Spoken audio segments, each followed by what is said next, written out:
I'm Ruchika from English academy और आज हम यहाँ पर क्लास 11 की इंग्लिश की स्नैपशॉट्स बुक का नेक्स्ट चैप्टर कवर करेंगे। Chapter 4 Albert Einstein at school written by Patrick Pringle.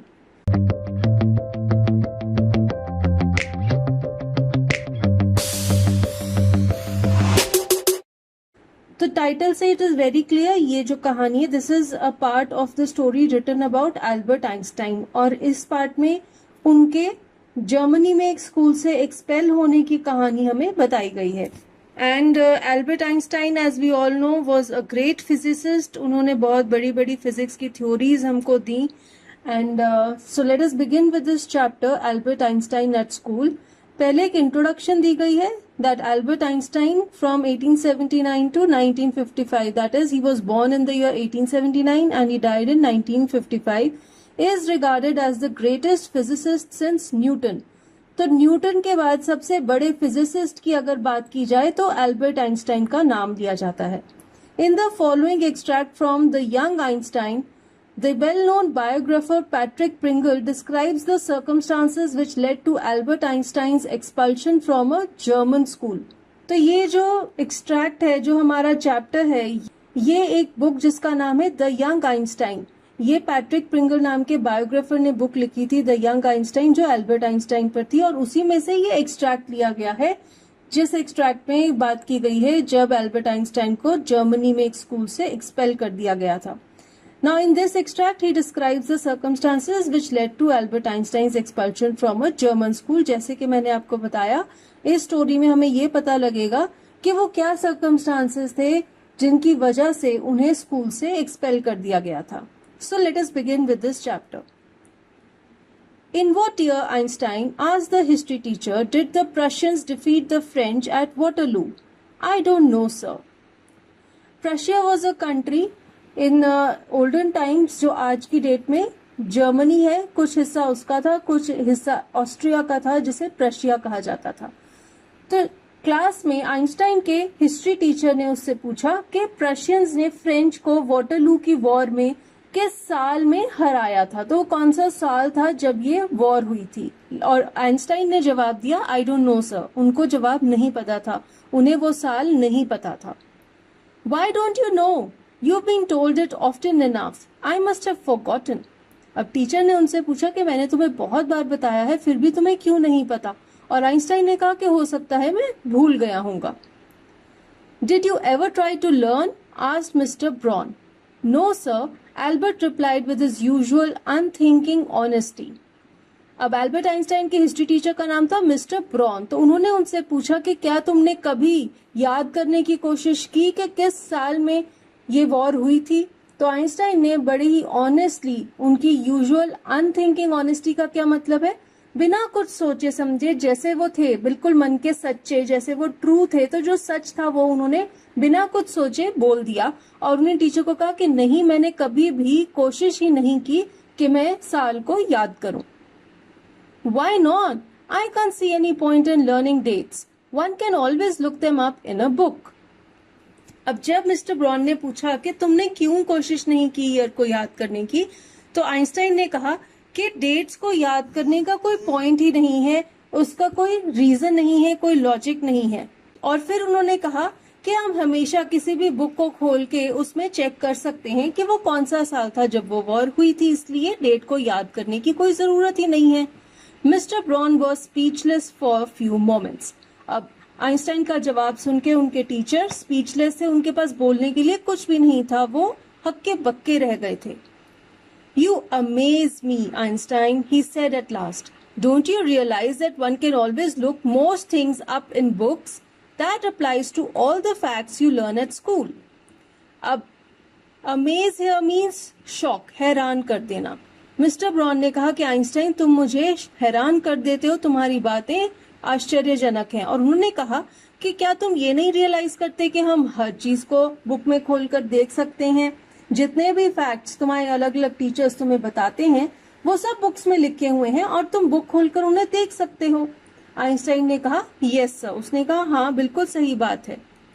फिर उन्होंने कहा then I suppose you don't see any point in learning facts. Frankly sir I don't, said Albert. तो फिर teacher ने कहा कि फिर तो तुम्हारे हिसाब से फैक्ट्स को याद करने का कोई मतलब ही नहीं बनता। और आइंस्टाइन ने कहा, हाँ मैं यही सोचता हूँ। Then you don't believe in education at all. फिर मिस्टर ब्राउन ने कहा, तो फिर तुम एजुकेशन में भी नहीं बिलीव करते। आइंस्टाइन ने कहा, ओ yes sir I do. I don't think learning facts is education. तो अल्बर्ट आइंस्टाइन ने कहा कि मैं एजुकेशन में बिलीव करता हूँ और मेरा ये मानना है कि फैक्ट्स को याद करना एजुकेशन नहीं है, तो एजुकेशन कुछ और है। In that case, said the history teacher with heavy sarcasm, perhaps you will be so kind as to tell the class the Einstein theory of education. Albert flushed. Now what is sarcasm? To make mockery, किसी का मजाक उड़ाना। तो mister Brown ने Einstein को कहा, तो फिर आप क्लास को बता सकते हैं कि आइंस्टाइन थ्योरी ऑफ एजुकेशन क्या है, यानी कि आपके हिसाब से एजुकेशन क्या है। और ये सुन के एल्बर्ट का फेस फ्लश्ड हो गया, यानी कि उसमें कलर भर आया। फ्लश्ड मीन्स जब आपके एकदम से sudden release of strong emotions होती है तो आपके फेस का कलर चेंज हो जाता है, ब्लश आ जाता है, एक पिंकिश कलर आ जाता है। ऐसे ही एल्बर्ट का फेस बदल गया। I think it's not facts that matter but ideas, he said. तो आइंस्टाइन ने अपनी थ्योरी बताई कि उनके हिसाब से एजुकेशन क्या है। उन्होंने कहा कि मेरे हिसाब से फैक्ट्स याद करना जरूरी नहीं है, लेकिन आइडियाज, उन फैक्ट्स के पीछे क्या रीजन है, क्या वजह है जो वो फैक्ट्स ऐसे बने, वो जानना जरूरी है। I don't see the point in learning the dates of battles or even which of the armies killed more men. I'd be more interested in learning why those soldiers were trying to kill each other. Further वो कहते हैं कि मुझे battles की dates याद करनी जरूरी नहीं लगती और ये याद करना जरूरी नहीं लगता कि किस आदमी ने कितने आदमी मारे, किसने ज्यादा आदमी मारे, लेकिन उन्होंने एक दूसरे को मारना क्यों चाहा, ये जो रीजन है वाई, ये जानना ज्यादा जरूरी है। उनके दिमाग में ऐसा क्या आइडिया आया कि उन्होंने वॉर की और उन्होंने सोचा कि वो एक दूसरे को मारेंगे, ये जानना जरूरी है। This was Einstein's theory of education. That's enough. Mister Brown's eyes were cold and cruel. Mister Brown ने वहीं पर आइंस्टाइन को रोक दिया और कहा कि बस बहुत हो गया। उनकी आईज कोल्ड थी और क्रूअल थी। कोल्ड मीन्स उनके अंदर कोई अफेक्शन नहीं था, कोई इमोशन नहीं थी, और क्रूअल थी, हार्श थी, उन्हें आइंस्टाइन पर गुस्सा आ रहा था। We don't want a lecture from you Einstein, you will stay in for an extra period today, although I don't imagine it will do you much good. Now फिर वो कहते हैं कि हमें तुमसे कोई लेक्चर नहीं चाहिए, हम नहीं चाहते कि तुम हमारी क्लास लो और हमें कुछ समझाओ।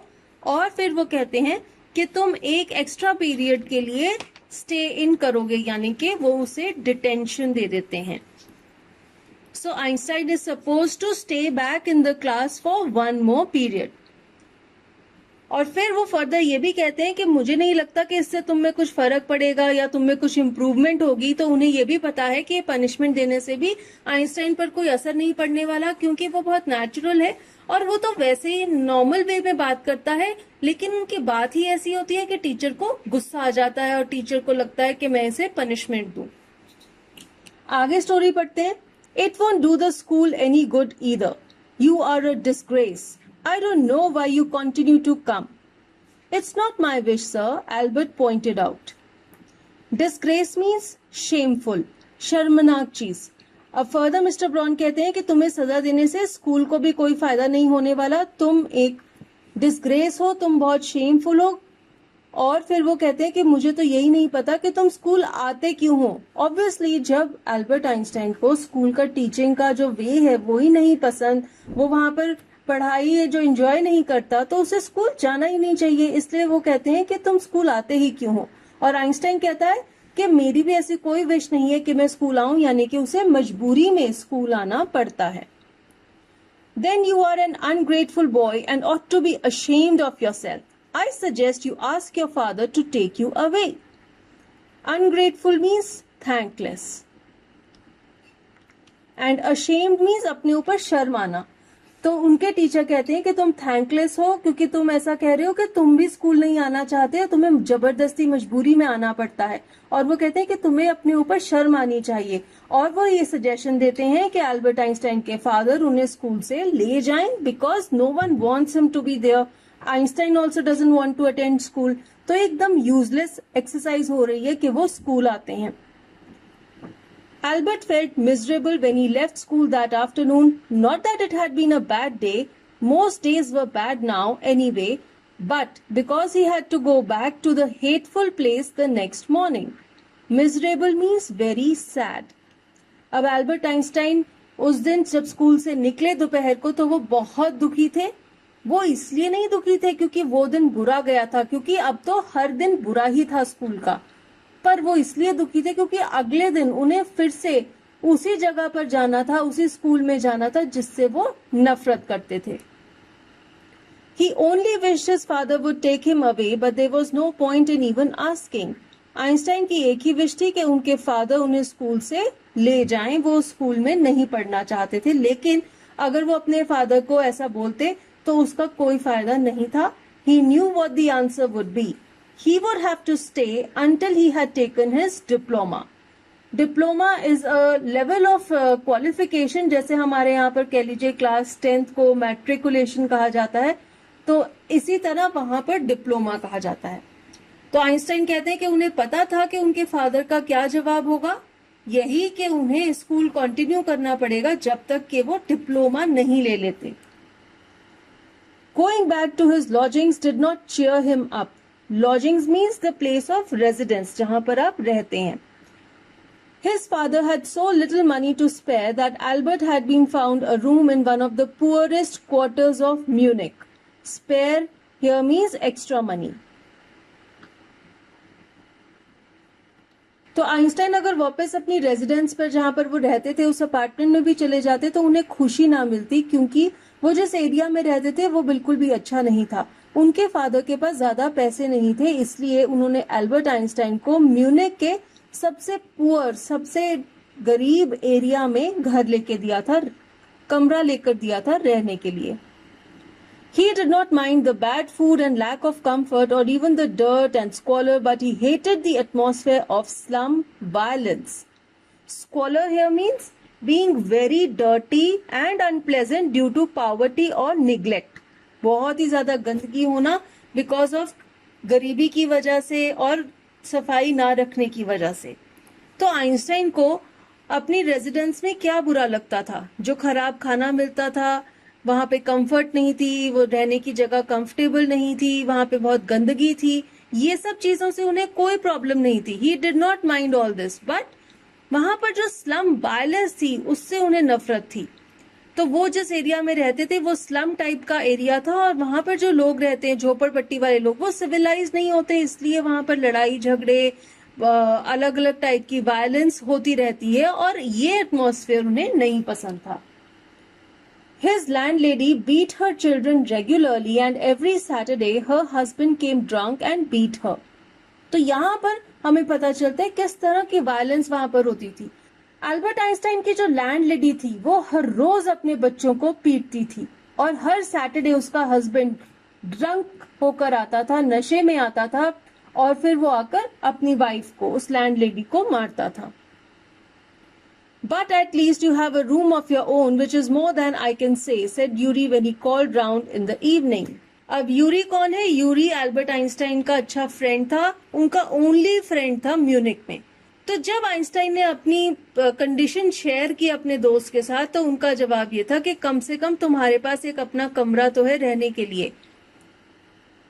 At least you live among civilized human beings even if they are all poor students, said Albert. Albert Einstein ने उन्हें जवाब में कहा कि चलो तुम कम से कम civilized लोगों में तो रहते हो, जिन लोगों के बीच में तुम रहते हो वो गरीब स्टूडेंट्स हैं, लेकिन कम से कम वो civilized तो हैं, वो एक डिसेंट तरीके से रहते हैं, उनका रहन सहन अच्छा है, प्रॉपर तरीके से रहते हैं, क्योंकि उन्हें इसी चीज से प्रॉब्लम थी कि जिन लोगों के बीच में वो रहते थे वो बिल्कुल भी सिविलाइज नहीं थे, स्लम टाइप का एरिया था और सब अनपढ़ गवार टाइप के लोग थे।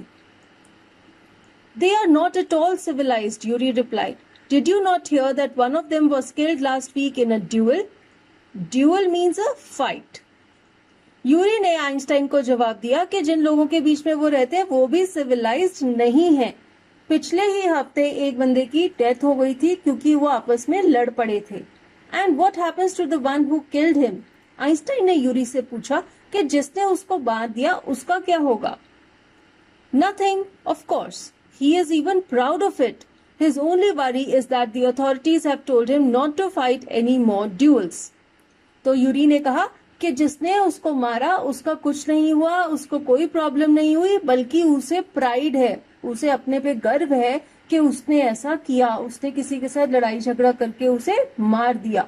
और उसकी एक ही वरी है, चिंता की बात एक ही है कि जो अथॉरिटीज हैं, जैसे कि जो वहां की पुलिस है, उन्होंने अब उसको ये कह दिया है कि अब तुमने और लड़ाई झगड़ा नहीं करना और फाइट्स नहीं करनी। He is upset about this because he hasn't a single scar on his face to wear for the rest of his life as a badge of honor.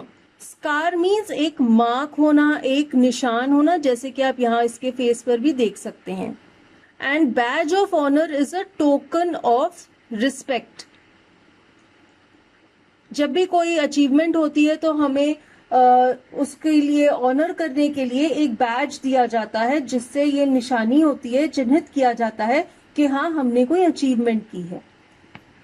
तो यूरी यहाँ पर कहता है कि जिसने उस लड़के को मार दिया वो दुखी है क्योंकि अब वो और लड़ाइयों में हिस्सा नहीं ले सकता और अभी तक उसके चेहरे पर एक भी निशान नहीं है जो ये बता सके कि उसने किसी लड़ाई में हिस्सा लिया था और वो कितना बहादुर है। तो उसकी जो बहादुरी का चिन्ह है जो ये बताएगा कि उसने एक बहुत ही ऑनरेबल और एक बहुत ही बड़ा काम किया, किसी का खून कर दिया, वो स्कार, वो निशान उसके चेहरे पर नहीं है और उस वजह से वो अपसेट है।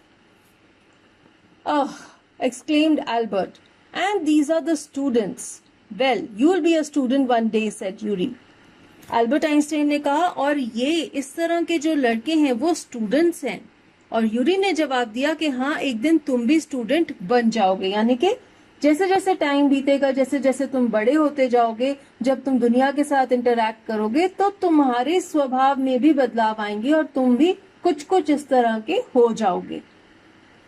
I doubt it, said Albert glumly. I don't think I'll ever pass the exams for the school diploma. Glumly means sadly, gloomily. Albert Einstein ने कहा मुझे तो इस बात पे शक है क्योंकि मुझे तो ये भी नहीं लगता कि मैं स्कूल का डिप्लोमा भी हासिल कर पाऊंगा और मैं एग्जाम्स में पास हो पाऊंगा, इस पर भी मुझे शक है। He told his cousin Elsa the same next time she came to Munich. Normally she lived in Berlin where her father had a business. अब एल्बर्ट आइंस्टाइन की कजन थी एल्सा, जिनके साथ बाद में इनकी शादी भी हुई। तो जब उनकी कजन एल्सा उनको मिलने आई बर्लिन से तो उसे भी एल्बर्ट आइंस्टाइन ने यही कहा कि उन्हें शक है कि वो शायद एग्जाम्स भी पास ना कर पाए और स्कूल का डिप्लोमा भी ना ले पाए। तो एल्सा बर्लिन में रहती थी अपने फादर के साथ, जिनका वहां पर बिजनेस था। यहाँ पर आप मैप पर देख सकते हैं जर्मनी में ये है म्यूनिक जहाँ पर आइंस्टाइन रहते थे और पढ़ते थे, और ये है बर्लिन जहाँ पर उनकी कजन एल्सा अपने फादर के साथ रहती थी।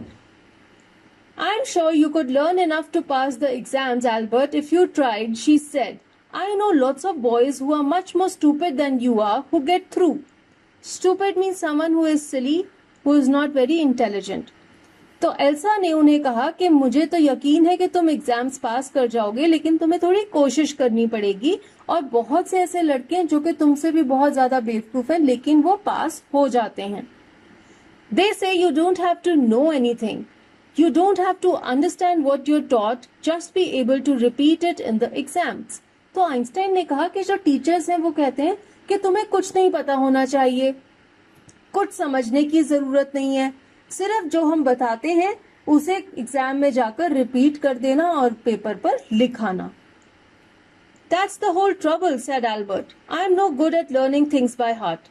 और आइंस्टाइन ने कहा कि यही तो सबसे बड़ी प्रॉब्लम है, मैं बाय हार्ट लर्न करने में अच्छा नहीं हूँ। ये जो बाय हार्ट लर्न करना है ये क्या होता है, जिसे हम रॉट लर्निंग भी कहते हैं, रट्टा लगाना, बिना सोचे समझे बस चीज को रट लेना, और वो कहते हैं कि इस चीज में मैं अच्छा नहीं हूँ। You don't need to be good at it. Anyone can learn like a parrot. You just don't try. And yet I always see you with a book under your arm, added Elsa. What is the one you're reading? अब Elsa ने कहा कि तुम्हें learning by heart में अच्छा होने की जरूरत नहीं है, कोई भी एक तोते की तरह रट सकता है, याद कर सकता है, तुम कोशिश ही नहीं करते हो। और फिर वो कहती है कि हमेशा तुम्हारी बाएं के नीचे एक किताब रखी हुई होती है, तो यानी कि तुम बुक्स तो रीड करते हो लेकिन तुम उन्हें याद करने की कोशिश नहीं करते।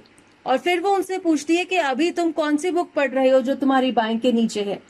A book on geology. Geology, rocks and things, do you learn that? तो आइंस्टाइन ने कहा कि अभी मैं जियोलॉजी पर एक किताब पढ़ रहा हूँ। और एल्सा ने पूछा geology means rocks and things? और फिर उन्होंने पूछा कि क्या तुम जियोलॉजी भी पढ़ते हो? No, we have hardly any science at school. Then why are you studying it? तो आइंस्टाइन ने जवाब दिया कि नहीं, मैं जियोलॉजी स्कूल में नहीं पढ़ता, हमारे स्कूल में तो कोई भी साइंस नहीं पढ़ाई जाती। तो फिर एल्सा ने कहा कि फिर तुम ये किताब क्यों पढ़ रहे हो? क्योंकि ऑब्वियसली बच्चे वही सब पढ़ते हैं, सिर्फ वही पढ़ते हैं जो स्कूल के सिलेबस में होता है, उसके बियॉन्ड तो कोई भी बुक्स बच्चे नहीं पढ़ते। अगर कोई बुक्स पढ़ते हैं तो स्टोरी बुक्स होती हैं।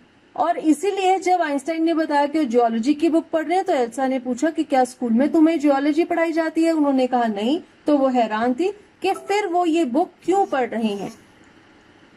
Because I like it, isn't that a good enough reason? Elsa side.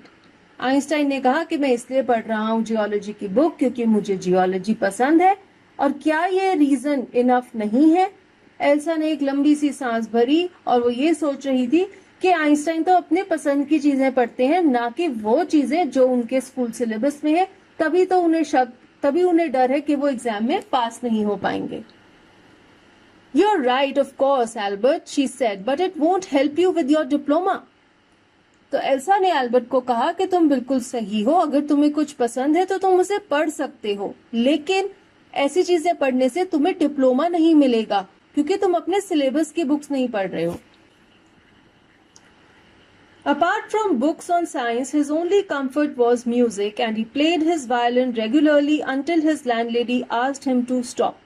अब एल्बर्ट आइंस्टाइन को बुक्स के अलावा म्यूजिक बहुत पसंद था और वो वायलिन प्ले करते थे, और जब तक कि उनकी लैंडलेडी उन्हें वायलिन बंद करने की रिक्वेस्ट नहीं करती थी वो वायलिन बजाते रहते थे। That wailing gets on my nerves, she said. There's enough noise in this house with all the kids howling. Wailing is the sound of crying, रोने की आवाज. And gets on my nerves means it irritates me too much, बहुत ज्यादा irritate करना. And howling again means screaming, चिल्लाने की आवाजें। तो उनकी लैंडलेडी उन्हें कहती थी कि ये जो तुम्हारे वायलिन की रोने की आवाज है ये मुझे बहुत ज्यादा इरिटेट करती है, और पहले ही मेरे घर में बहुत ज्यादा आवाजें हैं क्योंकि मेरे बच्चे जोर जोर से चिल्लाते रहते हैं। Albert was tempted to point out that most of the time it was she who made them howl, but he decided it was better to say nothing. अब tempted means कुछ करने की बहुत ज्यादा चाहत होना। एल्बर्ट एकदम से अपनी लैंडलेडी को ये बोलना चाहते थे कि उसी की वजह से उसके बच्चे हाउल करते हैं क्योंकि वो उन्हें जब मारती पीटती है तो वो चिल्लाते हैं, लेकिन फिर उन्होंने सोचा कि उसे कुछ भी कहने का कोई फायदा नहीं है, इसलिए वो चुप रहे। I must get away from here, he told Yuri after 6 months alone in Munich. It's absurd that I should go on like this. Absurd means illogical, inappropriate और senseless. तो जब 6 महीने हो गए थे आइंस्टाइन को म्यूनिक में और वो अकेले वहां पर रह रहे थे तो उन्होंने यूरी को कहा कि मुझे यहाँ से बाहर चले जाना चाहिए, यहाँ पर उन्हें कंफर्टेबल नहीं लग रहा था। और फिर उन्होंने कहा कि अगर मैं ऐसे ही रहता गया तो ये बहुत ही इलॉजिकल होगा, बिल्कुल भी सही नहीं होगा। In the end, it will turn out that I have been wasting my father's money and everyone's time. It will be better for all if I stop now. तो इलॉजिकल क्यों होगा, उनका म्यूनिक में रहना फायदेमंद क्यों नहीं होगा? क्योंकि वो कहते हैं कि एंड में यही पता चलेगा कि मैं जितनी देर म्यूनिक रहा मैं अपने फादर के पैसे वेस्ट कर रहा था और सबका समय वेस्ट कर रहा था, क्योंकि वहां रहने से उन्हें कुछ फायदा नहीं हो रहा था। और फिर उन्होंने कहा कि सबके लिए यही बेहतर होगा अगर वो स्टॉप कर दें अपना म्यूनिक में स्टे और म्यूनिक को छोड़कर कहीं और चले जाएं। And then what will you do? Yuri asked. I don't know. If I go to Milan, I'm afraid my father will send me back unless Now, first of all, where is Milan? Milan is a city in Italy. तो यहाँ से हमें पता लग रहा है कि Albert Einstein के फादर मिलान में रहते हैं और एल्बर्ट आइंस्टाइन म्यूनिक में रहते हैं, जर्मनी में। तो उनके फ्रेंड यूरी उनसे पूछते हैं कि तुम अगर म्यूनिक से चले भी जाते हो तो तुम कहाँ जाओगे और क्या करोगे? और आइंस्टाइन ने कहा कि मुझे नहीं पता, क्योंकि इतना मुझे पता है कि अगर मैं मिलान चला गया अपने फादर के पास तो मेरे फादर मुझे वापस म्यूनिक भेज देंगे, अनलेस, और फिर वो आगे कुछ कहते हैं, unless, and his eyes gleamed with a sudden idea. Gleamed means shine, चमकना। अचानक से आइंस्टाइन के दिमाग में कोई आइडिया आया और उनकी आंखें चमकने लग गई। और फिर उन्होंने कहा, Yuri, do you know any friendly doctors? उन्होंने यूरी से पूछा कि क्या वो किसी फ्रेंडली डॉक्टर को जानता है, मीन्स कोई ऐसा डॉक्टर जो कि उसका दोस्त हो। I know a lot of medical students and some of them are friendly, said Yuri. Yuri ने कहा कि मैं काफी सारे मेडिकल स्टूडेंट्स को जानता हूं और उनमें से कुछ मेरे दोस्त भी हैं। Doctor, no, I've never had enough money to go to one. Why? Suppose, said Albert, that I have a nervous breakdown. अब फर्दर यूरी कहता है कि मैं किसी डॉक्टर को नहीं जानता, ऑल्दो कई ऐसे मेडिकल स्टूडेंट्स हैं जो मेरे फ्रेंड्स हैं। और फिर वो कहता है कि मेरे पास इतने पैसे ही नहीं थे कि मैं कभी किसी डॉक्टर के पास जाऊं, क्योंकि डॉक्टर की फीस बहुत ज्यादा होती है और मैं अफोर्ड नहीं कर सकता। फिर वो उससे पूछता है कि तुम ऐसा क्यों पूछ रहे हो? आइंस्टाइन कहता है, मान लो अगर मेरा नर्वस ब्रेकडाउन हो जाए। तो आइंस्टाइन की इतनी हद आ गई है, वो म्यूनिक छोड़कर जाने के लिए इतना उत्सुक है कि वो कह देता है कि मान लो मेरा नर्वस ब्रेकडाउन हो जाता है, मैं पागल हो जाता हूं, तो भी तो डॉक्टर की सलाह पर मुझे म्यूनिक छोड़ना ही पड़ेगा। Suppose a doctor would say it's bad for me to go to school and I need to get right away from it. तो फर्दर आइंस्टाइन ऐड करते हैं कि अगर कोई डॉक्टर, मान लो कोई डॉक्टर मुझे चेक करता है और कहता है कि मेरे लिए स्कूल जाना बुरा है और वो कह देता है कि मुझे स्कूल से दूर हो जाना चाहिए। I can't imagine a doctor saying that, said Yuri. तो यूरी ने कहा कि मुझे नहीं लगता कि कभी भी कोई डॉक्टर ऐसा कहेगा। I must try, said Albert, to find a doctor who specializes in nerves, a neurologist. तो आइंस्टाइन ने कहा कि मुझे कोशिश करनी पड़ेगी, कोई ऐसा डॉक्टर ढूंढना पड़ेगा जो एक न्यूरोलॉजिस्ट है, जो नर्व्स में डील करता है, वही नर्वस ब्रेकडाउन का इलाज करेगा। There are plenty of them, Yuri told him. He hesitated for a moment and then added, rather reluctantly, I'll ask some of the students if they know one, if you like. तो Yuri ने कहा कि बहुत सारे ऐसे doctors हैं जो neurologist हैं, और फिर वो थोड़ा हेजिटेट किया, रिलक्टेंटली उसने कहा कि जो मेडिकल स्टूडेंट्स हैं, जो मेरे फ्रेंड्स हैं, मैं उनसे पूछ लूंगा कि अगर वो किसी न्यूरोलॉजिस्ट को जानते हैं, अगर तुम्हें ऐसा ठीक लगेगा तो मुझे बता दो। Will you? Oh, thank you, Yuri. Albert's eyes were shining. Wait a moment, I haven't found one yet. तो जब यूरी ने ऐसी ऑफर दी तो आइंस्टाइन बहुत खुश थे, उनकी आंखें चमक रही थी और उन्होंने कहा, थैंक यू यूरी कि तुम मेरी मदद करोगे। और यूरी ने कहा कि रुको रुको रुको, अभी मैंने डॉक्टर नहीं ढूंढा है। ओह, बट यू विल। आइंस्टाइन ने कहा, हाँ, लेकिन तुम ढूंढोगे तो, तुमने मुझे वादा किया है। And if I do not know if he will be willing to help you. और फर्दर यूरी ने कहा कि अगर मैं कोई न्यूरोलॉजिस्ट ढूंढ भी लेता हूं तो पता नहीं वो तुम्हारी मदद करने के लिए मानेगा भी या नहीं। He will, declared Albert. I am going to have a real nervous breakdown to make it easier for him. He laughed merrily. Merrily means happily, बहुत ही खुशी से। तो आइंस्टाइन ने कहा कि इस चीज में कोई शक की बात नहीं है, वो डॉक्टर मेरी मदद जरूर करेगा, क्योंकि जब मुझे सच में ही नर्वस ब्रेकडाउन हो जाएगा तो उसके लिए बहुत आसान हो जाएगा ये कहना कि मुझे स्कूल से दूर रहना चाहिए, और फिर वो ये चीज कह ही देगा। और इतना बोल के आइंस्टाइन जोर जोर से हंसने लग गए। इस बातों से हमें ये पता लग रहा है कि he was very close to having a nervous breakdown. उन्हें ऐसा लग रहा था, ऐसा आभास हो रहा था कि उनके साथ ऐसा हो सकता है, तभी वो वहां से दूर जाना चाहते थे। I've never seen you looking less nervous, remarked Yuri. A day or two at school will soon put that right, Albert assured him. Yuri ने कहा कि मैंने तुम्हें कभी भी इतना नर्वस नहीं देखा, और आइंस्टाइन ने उसे अश्योर किया कि अगर तुम भी 1 या 2 दिन उस स्कूल में जाओगे तो तुम भी इसी ऐसे ही हो जाओगे। Certainly he had lost his high spirits when Yuri saw him next week. जब यूरी उनसे अगले हफ्ते मिले तो एल्बर्ट आइंस्टाइन की हाई स्पिरिट्स खत्म हो चुकी थी. I can't stand it any longer, he said. I really shall have a nervous breakdown that will satisfy any doctor. Albert Einstein ने कहा कि I can't stand it any longer means I cannot tolerate it, I cannot bear it. तो मैं उसे और ज्यादा सह नहीं सकता.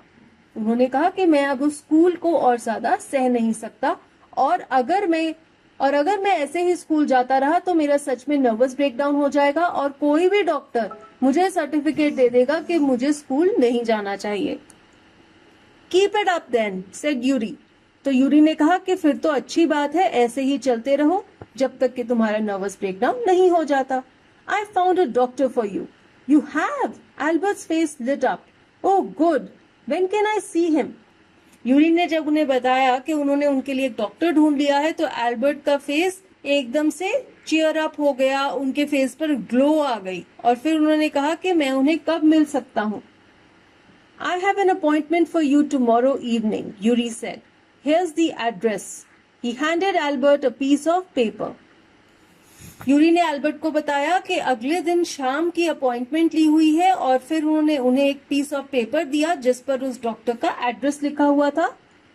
Doctor Ernst wheel, is he a specialist in nervous troubles? Asked Albert. Not exactly, Yuri admitted.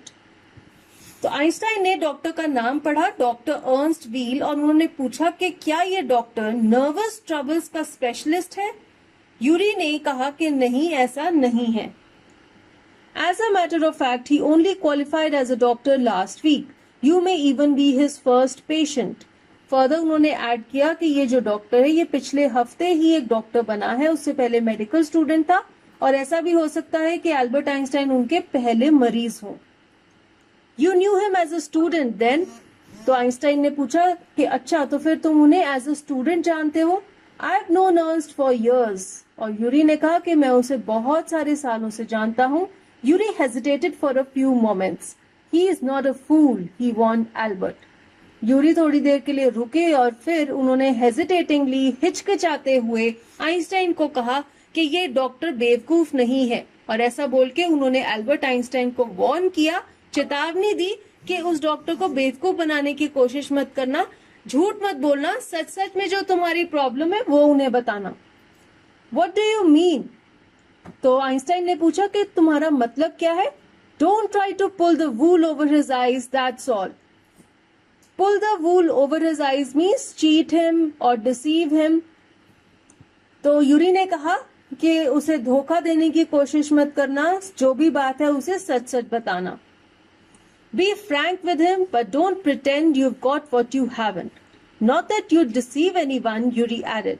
You're the world's worst liar. To be frank means जो बात सच है, जो बात जैसी है, स्पष्ट तरीके से वही बात बोल देना. और pretend means to imitate something, सच को छुपाकर एक झूठा दिखावा करना. तो यूरी ने आइंस्टाइन को कहा कि डॉक्टर के साथ फ्रैंक रहना और झूठ मत बोलना, ऐसा मत उसे शो करना कुछ और सच में कुछ और हो. जो बात हो सच्ची उसे बोल देना. और फिर यूरी ने कहा कि ऐसा नहीं है कि कभी तुमने किसी को धोखा दिया है, बल्कि तुम तो दुनिया के सबसे बुरे लायर हो, यानी कि तुम झूठ नहीं बोल सकते, और इसलिए उसने कहा कि तुम झूठ बोलने की कोशिश भी मत करना. Albert spent the next day wondering what to tell the doctor. When the time arrived for his appointment, he had worried over it so much that he really was quite nervous. अब पूरा दिन Albert सोच रहे थे कि वो doctor को क्या कहेंगे, और जब फाइनली अपॉइंटमेंट का टाइम आया तो इतना ज्यादा एक्सेसिवली सोचने की वजह से वो इतने ज्यादा कंफ्यूज हो गए थे कि वो नर्वस हो गए थे और उन्हें ये नहीं पता चल रहा था कि वो डॉक्टर को अपनी प्रॉब्लम कैसे बताएंगे. I don't really know how to describe my trouble, Dr. Wheel, he began. और फिर जब वो डॉक्टर के पास गए तो उन्होंने कहा कि मुझे ये नहीं पता कि मैं अपनी प्रॉब्लम आपको कैसे बताऊं. डॉक्टर ने कहा, Don't try, said the young doctor with a friendly smile. Yuri has already given me a history of the case. तो डॉक्टर व्हील ने उन्हें कहा कि कोशिश भी मत करो, क्योंकि यूरी ने मुझे पहले ही तुम्हारे केस की हिस्ट्री बता दी है. ओह, व्हाट डिड ही से? Only that you want me to think you have had a nervous breakdown and say that you mustn't go back to that school. तो आइंस्टाइन ने पूछा कि अच्छा यूरी ने आपको क्या बताया है? तो डॉक्टर ने कहा कि उसने यही बताया है कि तुम्हें अभी एक नर्वस ब्रेकडाउन होकर चुका है और मैंने ये कहना है कि तुम्हें वापस से उस स्कूल में नहीं जाना चाहिए बिकॉज उस स्कूल की वजह से ही ऐसी प्रॉब्लम हुई है। Oh dear, Albert's face fell. He shouldn't have told you that. Why not? Isn't it true then? Face fell means एकदम से उसके जो फेस की एक्सप्रेशंस है वो दुखी हो गए, तो उसका फेस में एक फ्राउन आ गया। तो जब एल्बर्ट ने सुना कि उसके फ्रेंड यूरी ने डॉक्टर को ऐसा कहा है तो वो एकदम से दुखी हो गया और उसने कहा कि उसे ऐसा नहीं कहना चाहिए था। और डॉक्टर ने कहा क्यों, क्या ये सच नहीं है? Yes, that's the trouble. Now you'll say there's nothing wrong with me and you'll tell me to go back to school. Einstein ने कहा कि यही तो प्रॉब्लम है। अब आप कहेंगे कि मैं बिल्कुल ठीक हूँ, कोई प्रॉब्लम नहीं है और आप मुझे वापस उसी स्कूल में जाने के लिए कहेंगे। Don't be too sure of that, said the doctor. Doctor ने कहा कि इतने भी श्योर मत हो, ऐसा मत सोचो कि मैं यही कहूंगा। As a matter of fact, I'm pretty sure you are in a nervous state about that school. और फिर उन्होंने कहा कि मुझे तो ऐसा लग रहा है तुम्हें देखकर कि तुम बहुत ज्यादा घबराए हुए हो और तुम उस स्कूल के बारे में बहुत ज्यादा नर्वस फील कर रहे हो, तुम वहां नहीं जाना चाहते। But I haven't told you anything about it, said Albert, wide-eyed. How can you know that? अब एल्बर्ट आइंस्टाइन डॉक्टर की बात सुन के हैरान थे, उनकी आंखें बड़ी बड़ी खुल गई और उन्होंने कहा कि मैंने तो आपको इसके बारे में कुछ भी नहीं बताया, फिर आपको कैसे पता है? Because you wouldn't have come to see me about this if you hadn't been pretty close to a nervous breakdown. That's why. Doctor ने कहा क्योंकि अगर तुम्हारा नर्वस ब्रेकडाउन होने वाला ना होता तो तुम मेरे पास ना आते। तो जब तुम मेरे पास आ गए हो, जब तुम एक डॉक्टर के पास आ गए हो ये सर्टिफिकेट लेने के लिए कि तुम्हारा नर्वस ब्रेकडाउन होने वाला है, तो ऑब्वियसली तुम्हारी सिचुएशन इतनी खराब है, इतनी प्रॉब्लम बढ़ गई है, तभी तुम डॉक्टर के पास आए हो। और इसी वजह से वो कहते हैं कि मुझे पता है कि तुम्हारी हालत बहुत खराब है। Now, said the doctor briskly, if I certify that you have had a nervous breakdown and must stay away from school for a while, what will you do? Briskly means quickly. अब फटाफट doctor wheel ने उनसे पूछा कि अगर मैं ये कह देता हूँ कि तुम्हें नर्वस ब्रेकडाउन हुआ है और तुम्हें स्कूल से थोड़ी देर के लिए दूर रहना चाहिए, तो तुम उस टाइम ड्यूरेशन में क्या करोगे? I'll go to Italy, said Albert, to Milan where my parents are. And what will you do there? तो आइंस्टाइन ने कहा कि मैं इटली जाऊंगा, मिलान में मेरे पेरेंट्स रहते हैं। और डॉक्टर ने पूछा कि वहां जाकर क्या करोगे? I'll try to get into an Italian college or institute. How can you without a diploma? Einstein ने कहा कि मैं एक इटालियन कॉलेज या इंस्टीट्यूट में एडमिशन ले लूंगा, लेकिन डॉक्टर ने कहा कि जब तुम्हारे पास डिप्लोमा ही नहीं है तो तुम ऐसा नहीं कर पाओगे। I'll ask my mathematics teacher to give me something about my work and perhaps that will be enough. I've learnt all the maths they teach at school and a bit more, he added when Dr. Wheel looked doubtful. अब doctor wheel को लग रहा था कि जो बातें Albert Einstein कह रहे हैं वो पॉसिबल नहीं है क्योंकि अभी तक उन्होंने स्कूल का डिप्लोमा नहीं लिया। आइंस्टाइन ने कहा कि एडमिशन लेने की हेल्प करने के लिए मैं अपने मैथमेटिक्स टीचर से एक रेफरेंस लेटर ले लूंगा, क्योंकि मैं मैथमेटिक्स में बहुत अच्छा हूँ, मैंने स्कूल में जितना मैथमेटिक्स पढ़ाते हैं वो पढ़ लिया है और उससे थोड़ा ज्यादा भी पढ़ लिया है।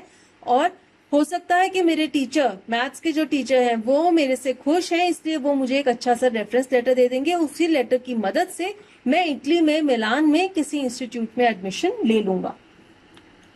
Well, it's up to you, he said. I doubt if it will come off, but I can see you're not doing yourself or anyone else much good by staying here.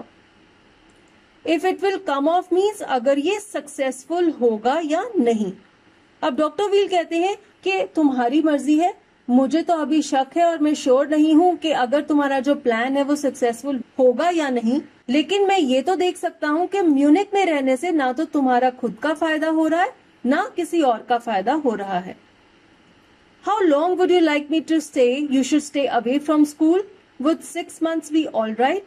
अब डॉक्टर व्हील ने पूछा कि मुझे क्या कहना चाहिए, तुम कितनी ड्यूरेशन के लिए स्कूल से दूर रहना चाहते हो? क्या 6 महीने का पीरियड ठीक रहेगा? This is very kind of you.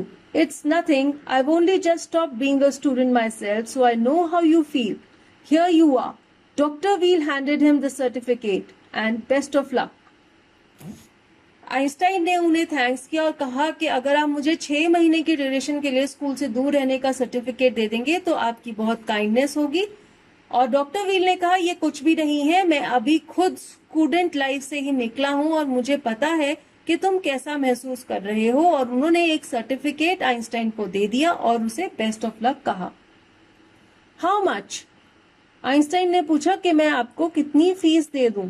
Nothing. If you have anything to spare, invite Yuri to a meal. He is a good friend of mine and yours too, I think.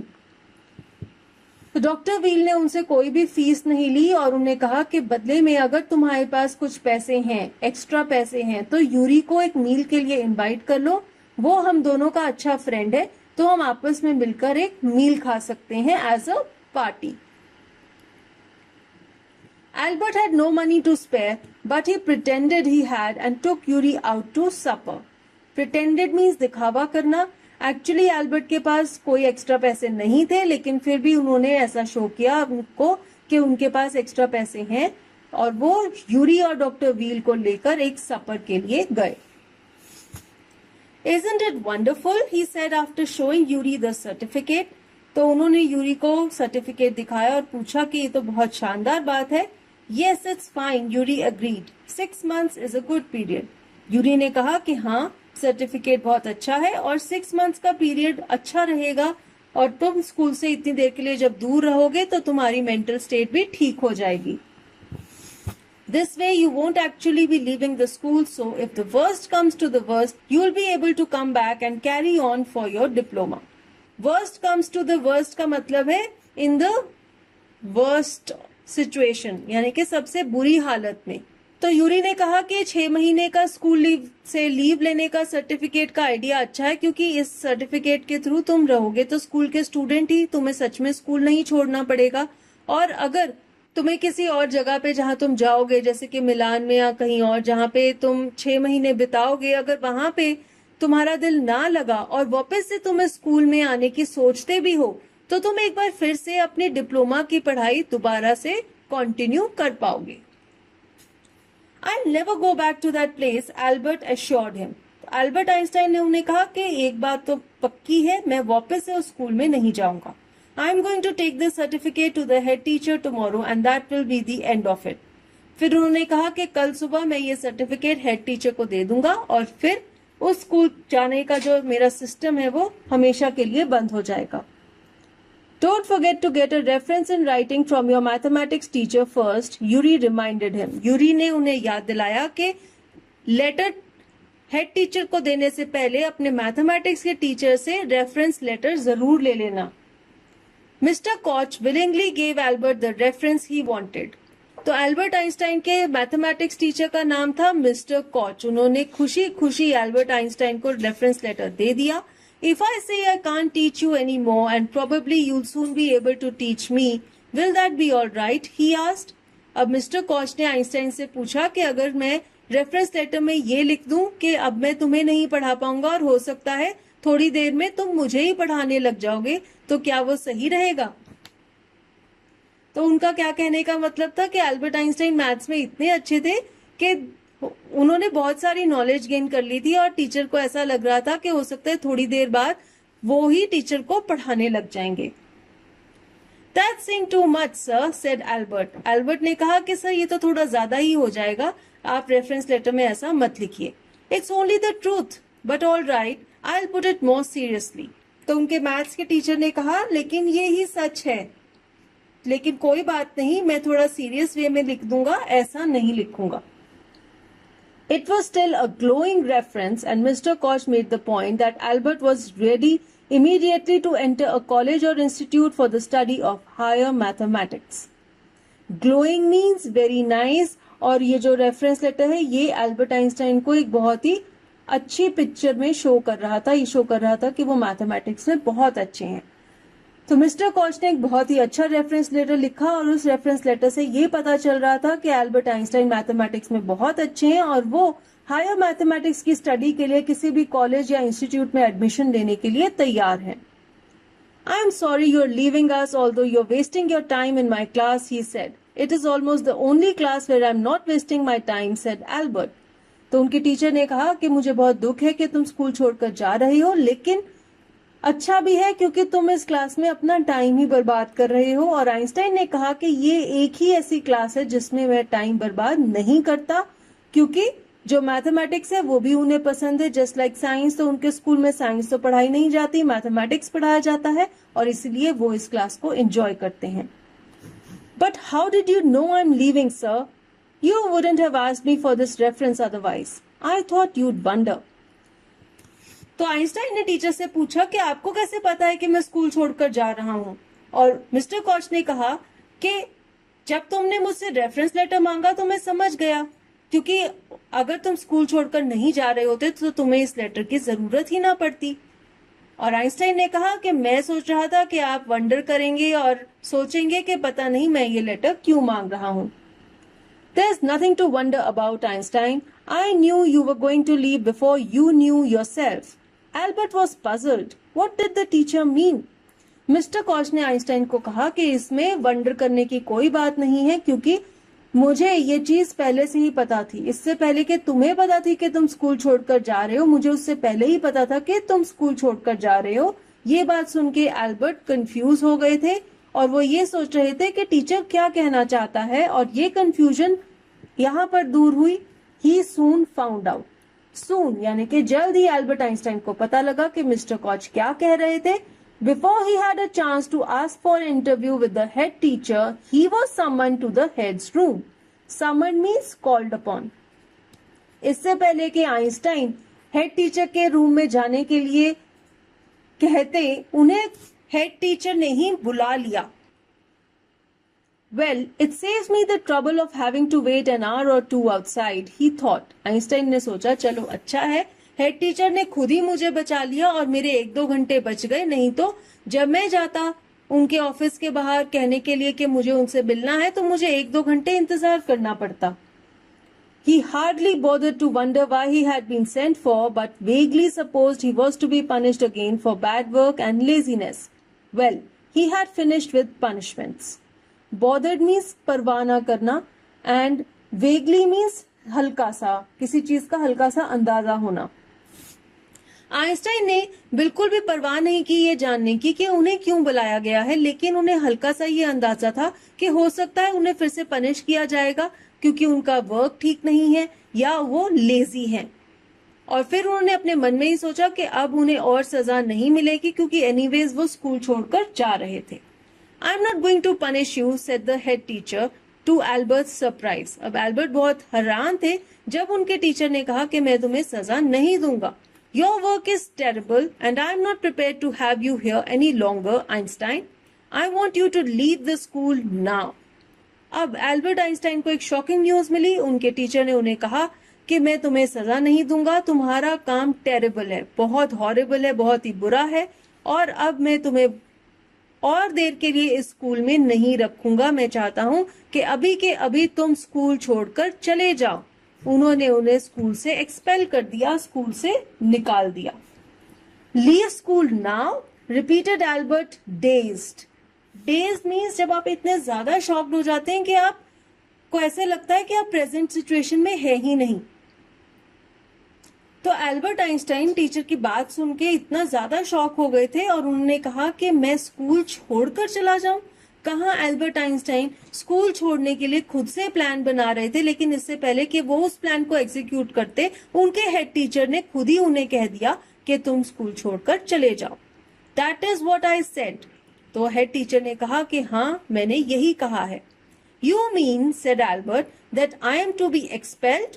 तो Albert ने कहा कि आपका मतलब ये है कि आप मुझे स्कूल से निकाल रहे हैं। You can take it that way if you wish, Einstein. The head teacher was not mincing words. The head teacher was not mincing words means he was direct and forceful, especially when saying something which is unpleasant to someone. तो head teacher बिल्कुल directly और bluntly अपनी बात बोल रहे थे, although उनकी बात अनप्लेजेंट थी और हो सकता है आइंस्टाइन को उनकी बात सुनकर बुरा लग रहा हो, लेकिन अभी वो इस मूड में नहीं थे कि वो आइंस्टाइन को प्लीज करने के लिए थोड़े प्यार से बोले या थोड़े अच्छे से बोले। वो बिल्कुल डायरेक्टली अपनी बात बोल रहे थे। और उन्होंने आइंस्टाइन को कहा कि अगर तुम्हें यही लगता है कि तुम स्कूल से एक्सपेल किए जा रहे हो तो तुम ऐसा सोच सकते हो. The simplest thing will be for you to go of your own accord and then the question won't arise. To go of your own accord means to go voluntarily. Voluntarily means कि आप अपनी मर्जी से ही चले जाएं इससे पहले कि आपको धक्के मारकर निकाला जाए. तो टीचर ने कहा कि तुम्हें एक्सपेल करने का या तुम्हें स्कूल से बाहर निकालने का या धक्के मार के निकालने का सवाल ही नहीं उठेगा अगर तुम खुद ही अपने आप ही स्कूल से बाहर चले जाओगे. तो लिटरली उनके हेड टीचर ने उन्हें स्कूल से निकाल दिया. But, said Albert, what crime have I committed? अब उनकी बात सुन के एल्बर्ट पर असर पड़ा. वो शॉक्ड थे और उन्होंने पूछा कि मैंने ऐसा क्या क्राइम किया है. Your presence in the classroom makes it impossible for the teacher to teach and for other pupils to learn. Pupils means students. Head teacher ने कहा कि जब तुम क्लास में मौजूद होते हो तो टीचर के लिए पढ़ाना और बाकी स्टूडेंट्स के लिए पढ़ना सीखना इम्पॉसिबल हो जाता है. You refuse to learn, you are in constant rebellion and no serious work can be done while you are there. Rebellion means to oppose something.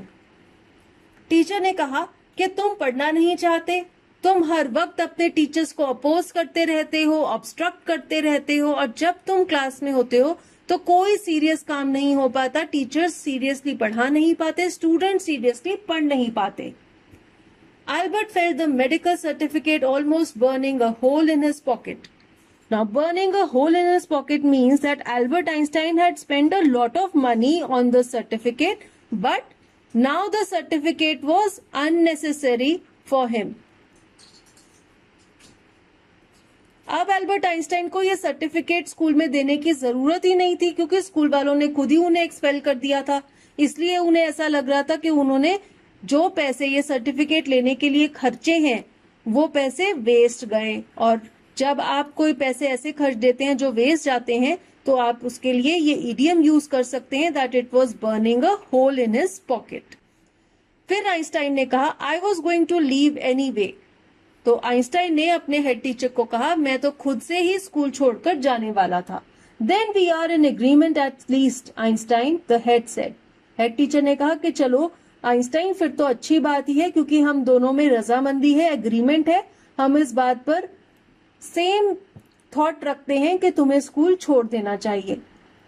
For a moment Albert was tempted to tell the man what he thought of him and of his school. Then he stopped himself. Without another word, holding his head high, he stalked out. Stalked out means walked here. चलकर जाना. अब Albert Einstein पहले तो teacher को ये बताना चाहते थे कि वो उस स्कूल के बारे में और उस टीचर के बारे में क्या सोचते हैं, क्या विचार रखते हैं, लेकिन उन्होंने अपने आप को रोका, बिना कुछ कहे और अपना सिर ऊपर की तरफ उठाकर ऊपर आसमान की तरफ देखते हुए तेजी से वो उनके दफ्तर से निकलकर बाहर चले गए. Shut the door after you, shouted the head. Albert ignored him. Head teacher ने एल्बर्ट आइंस्टाइन को कहा कि दरवाजा बंद कर देना. एल्बर्ट ने उन्हें इग्नोर किया और वो वहां से चलते हुए चले गए. He walked straight on out of the school where he had spent 5 miserable years without turning his head to give it a last look. He could not think of anyone he wanted to say goodbye to. अब Albert Einstein सीधे सीधे school से बाहर चलते गए और उन्होंने school में 5 साल बिताए थे जो कि बहुत ही दुखद थे और उन्होंने इस स्कूल में बिल्कुल भी एंजॉय नहीं किया था. बिना पीछे मुड़े वो स्कूल से बाहर चले गए और वो किसी से भी मिलना नहीं चाहते थे, किसी को भी गुड बाय नहीं कहना चाहते थे. स्कूल में कोई भी ऐसा नहीं था जो उनके क्लोज हो, जो उनका फ्रेंड हो या कोई अच्छा टीचर हो जिससे वो आखिरी बार मिलना चाहते हो. Indeed, Yuri was almost the only person in Munich he felt like seeing before he left the town he had come to hate almost as much as the school. अब एल्बर्ट आइंस्टाइन जितना उस school से नफरत करते थे उतना ही Munich शहर से भी नफरत करते थे और पूरे म्यूनिक में यूरी के अलावा और कोई भी नहीं था जिससे वो मिलना चाहते थे वहां से जाने से पहले. तो म्यूनिक छोड़ने से पहले वो यूरी से मिले और वो यूरी के अलावा म्यूनिक में कोई और चीज को पसंद नहीं करते थे. Elsa was back in Berlin and he had no other real good friends. Goodbye and good luck, said Yuri when he left. Yuri के अलावा आइंस्टाइन की अच्छी फ्रेंड थी उनकी कजन एल्सा जो बर्लिन में रहती थी, और इन दोनों के अलावा आइंस्टाइन के और कोई सच्चे मित्र नहीं थे। यूरी ने आइंस्टाइन को गुड बाय और गुड लक विश किया। You are going to a wonderful country, I think. I hope you will be happier there. अब आइंस्टाइन जर्मनी छोड़कर इटली जा रहे थे और यूरी ने उन्हें कहा कि तुम एक बहुत ही अच्छे देश में जा रहे हो और मैं आशा करता हूं कि तुम वहां पर खुश रहोगे। And with this we come to an end of this chapter, Albert Einstein at school. और हमने इस चैप्टर में, स्टोरी में ये पढ़ा कि किस वजह से आइंस्टाइन को स्कूल से निकाल दिया गया था, और उससे पहले वो खुद भी उस स्कूल में कंफर्टेबल नहीं थे लेकिन उन्हें जाना पड़ता था, और फिर उन्होंने क्या प्लान बनाया जिसके जरिए वो स्कूल छोड़ सकते थे। I hope you liked this lesson and you've understood it. Thank you for watching this video. If you liked it, like button दबाना ना भूलिएगा, इसे अपने फ्रेंड्स के साथ शेयर कीजिए, और ऐसी बहुत सारी और वीडियोस के लिए हमारे चैनल इंग्लिश एकेडमी को जरूर सब्सक्राइब करें। Thank you.